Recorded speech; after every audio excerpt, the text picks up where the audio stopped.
C'est la première fois que les tout-petits de Kani, dans la région du Ourodougou, célèbrent la fête de Noël.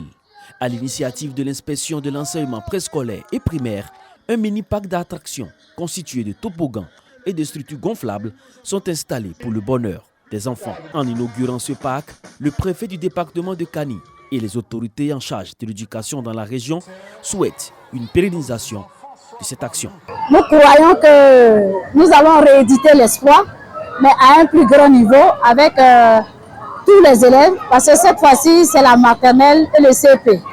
Alors prochainement, on va voir comment faire pour passer au stade supérieur. La Noël à Kani, une première du genre, et les enfants ont eu droit à des cadeaux du Père Noël, à des prestations de clowns, de poésie et d'un concours du plus beau garçon et de la plus belle fille de Noël.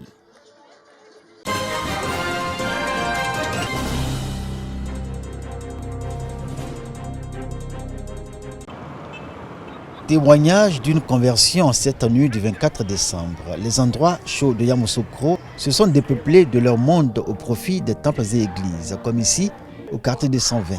Les fidèles de l'église Bethesda appelés à magnifier et glorifier Dieu pour s'être rendus visibles aux hommes. Jésus est le don de Dieu, le cadeau de Dieu à l'humanité. Aujourd'hui, les pays, les hommes cherchent partout la paix, veulent vivre dans la quiétude. Mais il y a une clé, c'est Jésus. À la cathédrale Saint-Augustin, la joie des fidèles catholiques était sans commune mesure avec les jours de messe ordinaire. En chantant l'avènement du Christ, c'est un hymne à Dieu que ces catholiques chantent également sur le ton consacré à l'espérance. Un merci particulier est dit à Marie et comme le rappelle le Père curé, c'est dans la gloire de sa virginité que cette femme promise à Joseph enfanta Jésus, l'Emmanuel venu ici-bas pour la paix et le salut du monde. Quand on sait qu'on a Jésus, sur qui compter, sur qui reposer notre foi, on a la paix et on a le réconfort. D'abord, c'est dans le cœur que nous construisons la paix. Je souhaiterais que tous les Ivoiriens, et spécialement les chrétiens, développent cette culture de la paix par la prière et partout. Et c'est là que nous pouvons tenir une vie tranquille et paisible. Dans un registre tout différent, il célèbre le règne, la puissance et la gloire de Dieu. Les fidèles de l'église Sema de la paroisse de Nzouessi sont dans la félicité avec la naissance du divin enfant, Jésus-Christ de Nazareth. Une veillée avec au programme culte et animations diverses a été organisée pour fêter l'événement, lequel pour les fidèles de cette église est une invitation à la conversion et à suivre le Christ Sauveur. Vraiment, je suis en joie. Je suis très content d'avoir un nouveau-né, notre nouveau Sauveur. Je suis dans la joie. Sa naissance a été prédite 700 ans avant Jésus-Christ par le prophète Isaïe. C'est lui seul qui peut nous procurer véritablement la paix, car on l'appelle Prince des paix. D'un lieu de culte à un autre, les fidèles ont été exhortés à l'acceptation de Jésus et en lui, garder cette espérance de paix. Paix dans notre cœur, paix dans notre pays et paix dans le monde.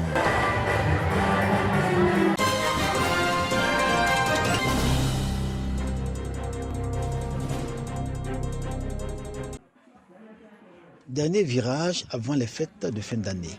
L'enthousiasme est visible chez la population. Dans tous les quartiers, c'est l'effervescence, comme ici, au commerce. L'esprit de population est à la Noël et le décor est tout planté à quelques heures de cette fête. Bon, d'habitude, ils vendent tout scolaire. Mais, compte tenu du temps, on change. Dès décembre, on est en décembre, on est en jeu. L'année passée, à Paris, on n'a plus de jouets. Chaque année, moi, je vais à Abidjan en décembre, peut-être 13 voyages, mais j'ai fait que 3 voyages. Et jusqu'à présent, voilà la marchandise. Des populations, notamment les parents, mis devant leurs responsabilités. Œuvrer pour que le Père Noël vienne visiter les enfants en droit de recevoir de cadeaux. Œuvrer aussi pour que la maisonnée vive la joie de cette fête de Noël par les provisions nécessaires attendues en ce moment particulier. Face aux vendeurs de poulets, les acheteurs discutent fort, essayant de faire de bonnes affaires. Pour les vendeurs, en revanche, ambiance et affluence ne riment toujours pas avec bonnes affaires. Soit les autres années en l'air comme ça, là, ça fait sortir au moins 6 000 poulets à Noël. Mais cette année, Noël, là, 2000 poulets, mais n'est pas encore fini. Avec le prix, tu es dans le marché, tu vois comment c'est. Audi, c'est un 24. Normalement, Audi, là, on ne devrait même pas avoir le temps de causer avec toi dans les autres années. Mais s'il n'y a pas de marché, s'il y a un client, là, on ne peut pas avoir le temps de causer avec toi. Dans d'autres années, on trouve les pondeuses au moins à 3 000, 3 500. Mais cette année, les pondeuses sont montées. Le prix est monté jusqu'à 4 000, 4 500, 4 800. Est-ce que vous voyez? Et partout, c'est comme ça. Quand tu vas dans l'autre ferme, c'est le même prix. Tu vas dans l'autre ferme, dans le même prix. Nous sommes arrivés ici encore, c'est le même prix. Pour les préparatifs de cette Noël 2023, l'enthousiasme des populations est contrarié par la cherté des jouets disponibles et des produits de consommation. Pour autant, aucun sacrifice de style n'est grand quand il s'agit des enfants, dont les cadeaux varient du simple jouet au jouet éducatif. Alors pour les enfants, on a prévu des livres bibliques surtout. Voilà, c'est un choix particulier. Ils ont eu d'autres arbres de Noël, on a fait d'autres cadeaux, mais pour la maison, on préfère donner des livres bibliques pour agrandir leur expérience. Un moment somme toute difficile durant lequel, au nom de l'amour des parents pour leurs enfants, ceux-ci font contre mauvaise fortune bon cœur.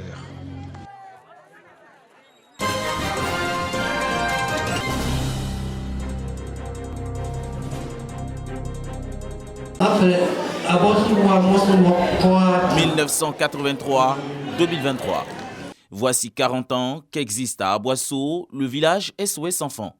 Ce centre recueille les 10e enfants rejetés par la coutume et bien d'autres enfants privés de protection parentale adéquate. Les responsables de la structure ont voulu marquer ces 40 années d'existence par une cérémonie. Pendant ces 40 années, des centaines d'enfants ont bénéficié de l'encadrement de SOS Village Enfants d'Aboisseau. Parmi eux, Omer Taé, l'un des premiers pensionnaires. On tenait vivement à dire merci à toutes les autorités d'Aboisseau, y compris à travers tout le pays. Grâce à vos dons, grâce à votre appui dans les villages, aujourd'hui nous sommes des hommes et des femmes de ce pays. En tant qu'enseignant, la toute première chose qu'il faut comprendre quand on a des enfants à charge,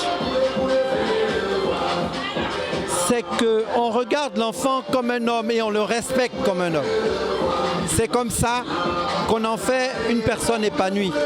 Devoir de reconnaissance, le SOS Village d'Aboisseau a rendu hommage au personnel et à tous ceux qui œuvrent à faire fonctionner le village.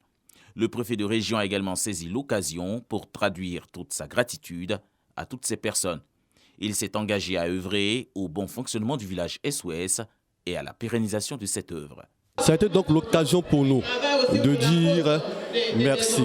Merci à tous ceux qui nous ont soutenus. Merci d'avoir permis que des enfants puissent grandir convenablement et puissent être des acteurs majeurs de la société ivoirienne. La célébration des 40 ans du village SOS d'Aboisseau fut célébrée sous le thème 40 ans de bien-être, 40 ans encore avec vous pour chaque enfant, jamais.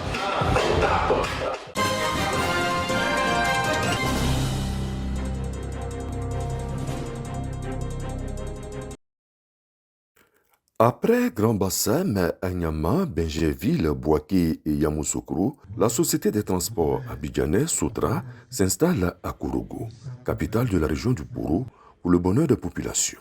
C'est la raison pour laquelle le maire me charge de dire non seulement merci à son père, mais de lui dire merci pour le gros cadeau de Noël qu'il vient d'offrir à toute la population de Kourougou en faisant en sorte que la Sotra puisse venir accompagner cette dynamique de développement. C'était un rêve et aujourd'hui c'est devenu réalité. Nous sommes très fiers que les bus viennent à Kourougou.